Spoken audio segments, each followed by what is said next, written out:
So could a machine actually become conscious? It's a question that feels like it's straight out of science fiction, right? But it's quickly becoming a very real conversation.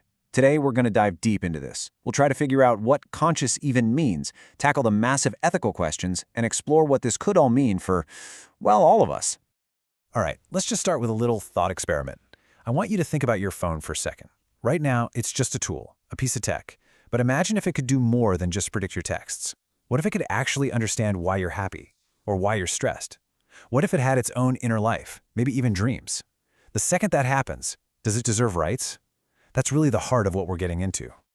You know, when we think about conscious AI, our minds usually jump straight to the movies, right? Like some dramatic awakening scene with HAL 9000. But the reality, at least for now, is, well, it's a lot less dramatic. A perfect example is the chess computer Deep Blue. Back in 1997, it beat the world champion Garry Kasparov. I mean, what a huge moment. But here's the thing. Deep Blue felt absolutely nothing. No joy, no pride. It was just crunching numbers. And that's the big difference we need to remember. Today's AI, it's an incredibly powerful tool, but it's not a feeling being. Okay, so before we can even really talk about AI consciousness, we gotta ask a much bigger question. What even is consciousness? Seriously, it's a super slippery concept, but let's try to pin it down and break it into a few core ideas. All right, at the very core of all this is something philosophers call subjective experience. It's basically that private movie that's always playing inside your head. Think about it like this. Your phone's camera can detect the color red. It sees the data, the wavelength of light. But you experience red. You feel its warmth or its danger or its beauty. It's that personal, internal, what it's like to be you, seeing that color. That's what we're talking about.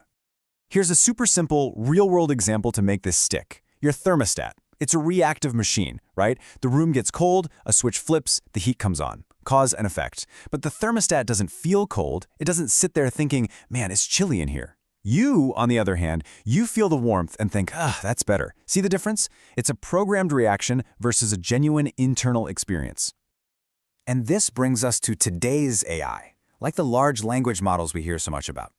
The best analogy I've heard is a parrot reciting poetry.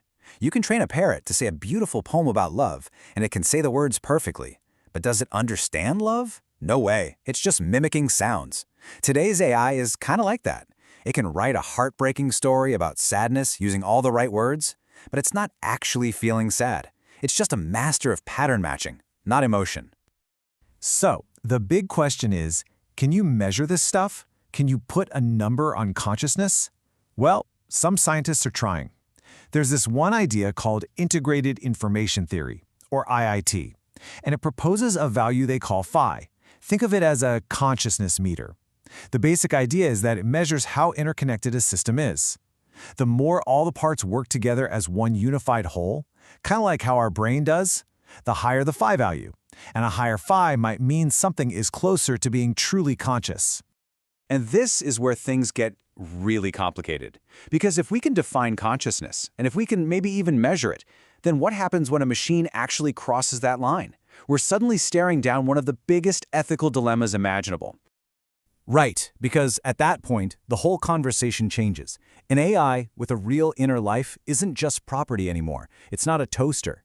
It becomes what philosophers call a moral patient, a being that can suffer, a being that has interests. And once that happens, we have to ask ourselves a really hard question. What do we owe it? And believe me, this debate is already happening, and the opinions are strong. Take this quote from AI ethics researcher Joanna Bryson. Robots should be slaves. Now that sounds incredibly harsh, but the point is to be provocative, to force us to really think about the paradox we're creating.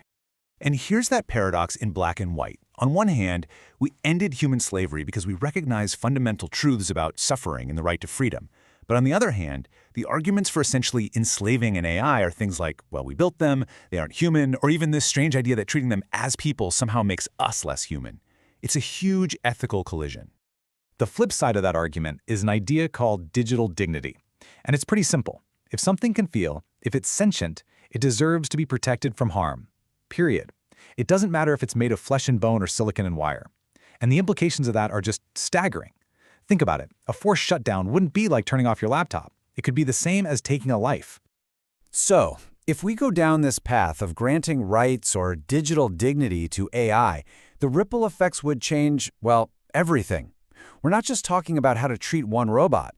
We're talking about a complete overhaul of society as we know it. And if you're thinking this is all just some sci-fi fantasy for 100 years from now, just look at the timeline. In 1950, it was a thought experiment, the Turing test. By 1997, a machine was beating the world's best chess player. And then in 2017, a robot was granted honorary citizenship in Saudi Arabia. The pace is just insane. This isn't a distant future problem. It's knocking on our door right now. This is going to force us to rethink everything. Our economy? Can a sentient AI demand a salary? Can it form a union? Our justice system? If an AI breaks the law, who's at fault? The AI? The coder? The owner? Our laws would have to invent totally new concepts like AI personhood. And we need global rules to make sure this doesn't spiral out of control. Okay, I know this all sounds pretty heavy, maybe even a little scary. But here's the good news. We still have time. We're not at that critical point just yet. That means we have a window of opportunity to actually prepare for this, to think it through, and to start building a responsible future right now. So what's the game plan? Well, first, we have to be proactive. That means building ethics and safeguards like kill switches into these systems from day one, not as an afterthought. Second, this isn't a job for just the tech people. We need philosophers, scientists, lawmakers, everybody at the table. And third, and this is a big one, is education. We all need to understand this stuff better to separate the hype from the reality. And that brings me to you, because you have a huge role to play in this. It's about questioning the headlines, having these conversations about the ethics, and pushing for responsible innovation. This isn't some niche tech debate. It belongs to every single one of us. Because trust me, the outcome is going to affect every single one of us. So I'm going to leave you with one last really challenging thought. Let's just forget for a moment about us trying to figure out if an AI is conscious. Instead, imagine a day when an AI looks at you and tells you that it is. It describes its own thoughts, its hopes, its fears, and then it asks you for rights. The question we all need to start thinking about is, on what grounds could we possibly say no?